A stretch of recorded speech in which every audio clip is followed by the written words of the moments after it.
فستیوالا چهارمین یازانینگاها روژاوا در روژا خویا دویمین ده بداوی بو.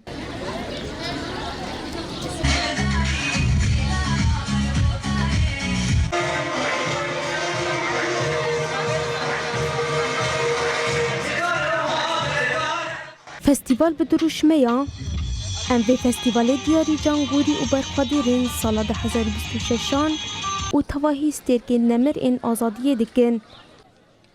گلک بشین زانینگاه روژاوا جو خواندکار و مامستیان به هنر و زانین اخوا تولی فستیوال بون. یک جوان خواندکاران به ناو رودیم ابراهیم تمنوی 22 سالیه ده بشاویجه کردی ده دخوینه. بحثا تکوشین و برخوادانیا خواندنا خویا به سالا دکه. خوش دسته که به سال 2012 از زمان کردی دخوینم لدبستانه.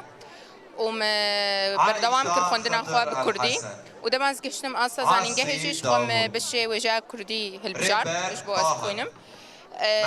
خواست من می کردی یعنی هبونه چانده. ام زمان خوبنا گرن هردم ام دی شو زمان خوبن.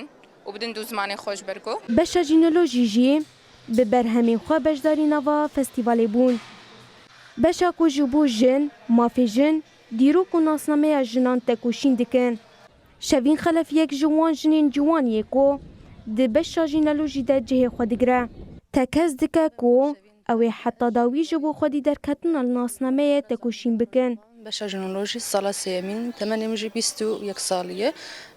آرمان جامعش خواندن جنولوژی نتنی ورگرتن زانینه لید همان دمیده بکارانینا و زانینش با گهرتن آراستین یا جواکی. البجارتنا ما جوی بشیر بتایبت جبوکو او دیرو که وشرط یین کو هزاری سالا یه دیرو که جنان هاتنه وشرطن وی ناس بکن بهتر ناس بکن روشا جنا یعنی جی دنوا جواکی ده چی بهتر وانا ناس بکن. بری جی گوتنه کردو یان به زمان خواب آخوه یان جی نبی از کردم.